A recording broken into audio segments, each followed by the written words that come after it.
ओम तं देशिकेन्द्रं परमं पवित्रं विश्वस्य पालं मधुरं यतीन्द्रं हिताय नृणां नरमूर्तिमन्तं विवेक आनन्दमहं नमामि।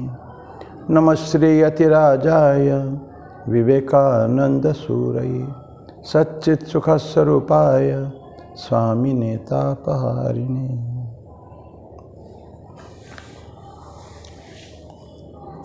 भगवान श्री रामकृष्ण देव, जगत जननी माँ शारदा जी और स्वामी जी को प्रणाम अर्पित करता हूँ। मेरे गुरुदेव पूजनीय स्वामी भूतेशानंद जी महाराज को मेरा प्रणाम और आप सबको प्रणाम मेरा। आज एक छोटी सी कहानी लेंगे इसमें। ये कहानी है कश्मीर के महाराजा और उनके गुरु स्वामी भास्करानंद जी के बारे में। बहुत पुरानी बात हो गई है, घटनाएं सो सत्य घटनाएं हैं, बहुत पुरानी बात होगी डेफिनेटली। ये दान के बारे में है। हर व्यक्ति को जीवन में कोई दान देना चाहिए। यही चीज़ स्वामी भास्करानंद जी उसके शिष्य कश्मीर के महाराजा को भी दिए है उपदेश, लेकिन एक कहानी के थ्रू। एक छोटा सा सेइंग है, charity is the perfection and ornament of religion. धर्म की पूर्णता है देना, देने की जो प्रवृत्ति है। धार्मिक होने के बाद जो धार्मिक व्यक्ति जो है वो चाहेगा दूसरे को कुछ कुछ देने के लिए भी, क्योंकि हम सब ईश्वर के संतानें हैं। अगर हम चाहेंगे सचमुच हमारे ब्रदर्स एंड सिस्टर्स हैं, हम लोग स्कूल में प्लेज लेते हैं, India is my country, all Indians are my brothers and sisters, I love my country and I am proud. इसे आगे चल के और है तो मैं भारतवासी हूँ और भारत के सारे व्यक्ति मेरे भाई बहन हैं। ये तो भारत माता के बोल दिए। ईश्वर के संतान हम सभी हैं, तो सभी अगर संतान हैं, सभी अगर भाई बहन हैं, तो ये क्या एक ठीक लगता है देखने के लिए कि कोई अयासी में भोग विलासिता में बढ़ता है तो किसी के पास वो खाने को 2 वक्त की रोटी भी नहीं है। तो हमारा कर्तव्य है ऐसे लोगों को देने का है। तो अभी कहानी की शुरुआत ऐसी है, छोटी सी कहानी, बड़ी नहीं, कहानी से छोटे छोटे होते ही हैं। कश्मीर के महाराजा थे, उनके पास उनके गुरु स्वामी भास्करानंद आए। भास्करानंद को देख के राजा बहुत आनंदित हुए और आके बोलते कि प्रणाम गुरुदेव, प्रणाम, मेरा प्रणाम स्वीकार करें आप। जब भास्करानंद जी उनके कोर्ट में जो आए थे उसकी बात है। फिर राजा गुरु को लेके बोलते हैं, महाराज आइए इस सिंहासन पे विराजिए आप। कौन सा सिंहासन? राज सिंहासन। हम लोग देखें पिक्चर में कम से कम कि राज्यसभा राजा यहाँ बैठे तो दोनों तरफ उनके सामने लाइनों में बहुत सारे आसन रहते हैं, बड़े छोटे, कुछ सिंहासन बड़े बड़े रहते हैं, कुछ थोड़ा सा छोटे आसन रहते हैं। उनके मंत्री सभासदों के लिए है वो। तो राजा बोलते हैं कि आइए महाराज, यहाँ मेरे आसन में विराजिए। कहाँ? सिंहासन में। भास्करानंद जी बोलते ना, हमारे लिए आप तो ये तो राज सिंहासन है, तो हमारे लिए तो छोटा सा आसन भी काफ़ी है। मैं सिंहासन में नहीं बैठूँगा। तो साधारणतः राजपुरोहित या राजगुरु जो होते हैं ना, तो उनके लिए अलग से आसन रहते हैं, बड़ा वेल डेकोरेटेड आसन रहते हैं। ऐसा आसन में लेके उन्होंने अपने गुरु जी को रखा, पैरों में पुष्प दिए, तरह तरह की नाना प्रकार की सुगंधित पुष्प दिए, उन्होंने दे के आदर सत्कार किया। और उसके बाद उन्होंने क्या किया, एक थाली बने बहुत ब्यूटीफुल चांदी का थाली और हीरा जड़ित, जैसे राजा के बड़े बड़े राजा का पास जैसे होता है ना, सिंबल सब होता है एफ्लुएंस की, माने बहुत ज़्यादा धनी है, उस पर एक सिंबल वो दिखा, सारे जगह सब दिखावटी भी होती है, सबको पता चले कितने बड़े व्यक्ति हैं। तो उस एक थाली में उन्होंने ढेर सारे स्वर्ण मुद्राएं उसके सामने रख दिया। कि महाराज हमसे आप स्वीकार करिए। इतना सत्कार करने के बाद, पुष्प वगैरह देने के बाद राजा ने साथ पास में रखे, तो उन्होंने दिया तो राजा को दे दिया था दान में, महाराज आप हमारी तरफ से स्वीकार करिए। साधुओं को कभी इसको नहीं दिया जाता है, कोई कोई साधु उसको एक्सेप्ट नहीं करते हैं। इन्होंने ग्रहण किया करके राजा जब बैठ गए जाकर राजगद्दी में, पुरोहित ने क्या है अपने राजगुरु ने, जो अपने भास्करानंद जी ने एक मुट्ठी सोना मोटा उठाया और पीछे की तरफ, उनके सिंहासन के पीछे की तरफ उन्हें फेंका। पीछे की तरफ कौन बैठते हैं? जो सामने बैठने की कैपेसिटी जिनको नहीं है, जो गरीब लोग होते हैं, कुछ मांगने याचक आए हैं, या जिनको कुछ न्याय वगैरह चाहिए, बहुत जगह में उनको पीछे बैठा के रखते हैं, आवश्यक पड़ने पर उनको सामने बुलाते हैं।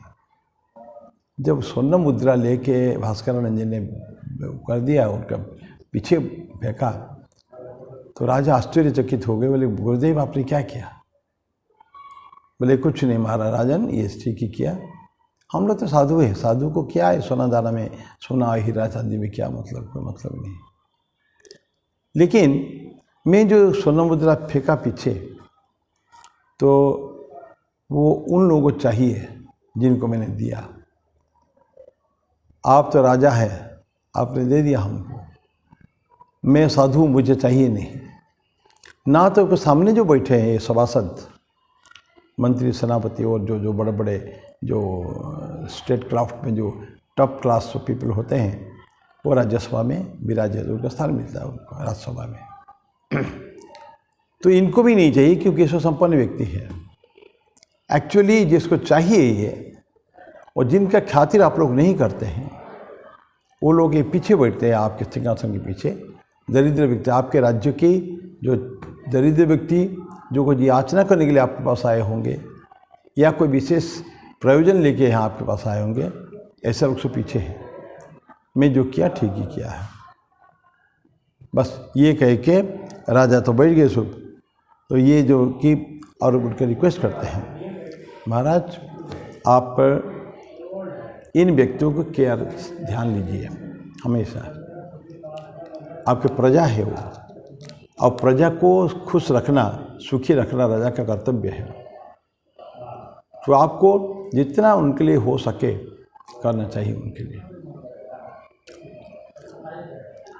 करके कहानी यहीं समाप्त हो जाती है। लेकिन कहानी का मकसद, लक्ष्य जो है, जिनके पास है, ईश्वर ने जिनको बहुत दिया है, उसको दान में देना चाहिए।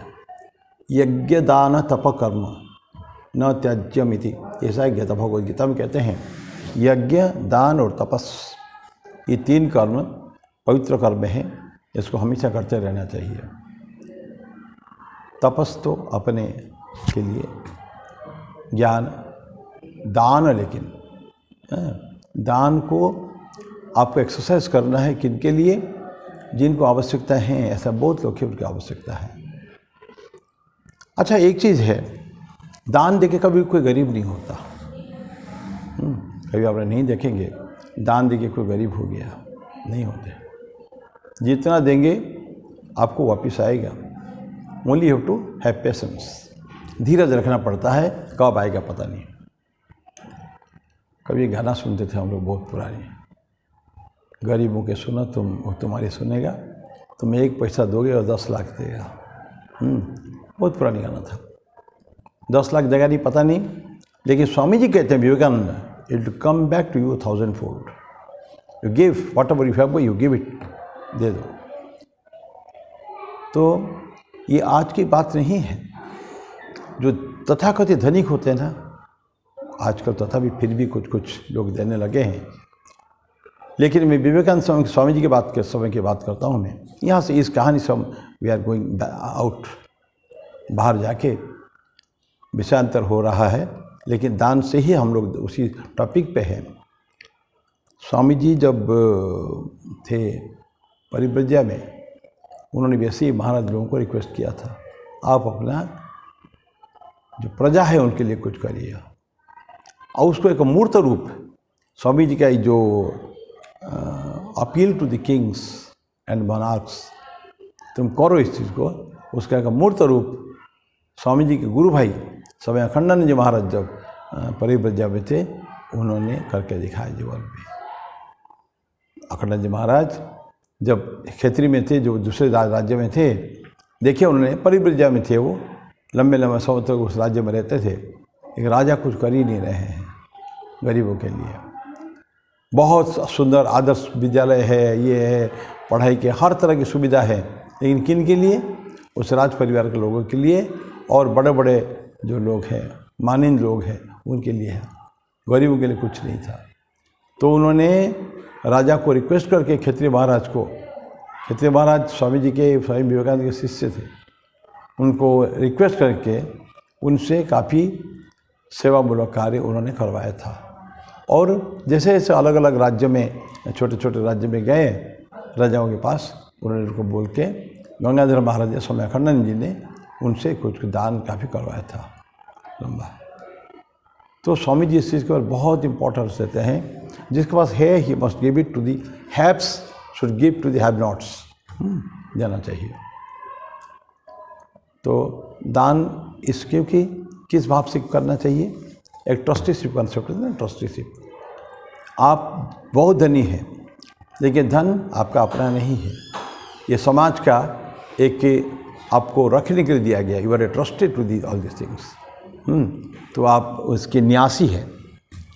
रॉकफेलर को, जॉन डी रॉकफेलर को स्वामी जी ने ही कहा था, अमेरिका में बड़ा घमंड आदमी था Rockefeller, one of the richest person in world, दुनिया के एक बहुत धनी व्यक्ति था, बहुत पैसा लेकिन देता नहीं था। लेकिन उसके बहुत क्लोज फ्रेंड, इंटीमेट फ्रेंड के घर में स्वामी जी रुके हुए थे अमेरिका में। तो उसके फ्रेंड के बहुत बार कहने पड़े कि आओ, भारत से एक साधु आए हैं बहुत फेमस, तो मिलने आए थे। उनका पहला मिलन बहुत सुखद नहीं रहा रॉकफेलर के लिए। स्वामी जी ने उनको बता दिया था, तुम्हारे जो अहंकार गर्व है पैसा को लेकर, ये तुम्हारे नहीं है पैसा, you are just a trustee, you must give it back to the society. समाज को कुछ वापस करना चाहिए, ये हमारा कर्तव्य है। हर एक राजाओं के नियम नहीं, ये साधारण व्यक्ति को भी यह कर्तव्य होता है। Some portion of his income he must keep a part for charity. तो बाद में फिर अखंडानंद जी ने बाकी बहुत कुछ काम कराया था। तो ये लंबी कहानियाँ हैं, मैं उसको आगे नहीं बढ़ाऊँगा, मैं बात को बाणी को ही विराम देता हूँ। कश्मीर महाराज जी की कहानी हमको बस खैर बोलना था कि उन्होंने सोना भी उठा के फेंक दिया पीछे की तरफ, जो लेगा उसको कुछ कल्याण उसका होगा। बाणी को विराम देता हूँ, फिर अगले बुधवार को कुछ और कहानी के साथ उपस्थित होंगे। हरिओम तत्सत। ओम शांति शांति शांति। हरि ओम तत्सत। श्री राम कृष्णार्पणमस्तु।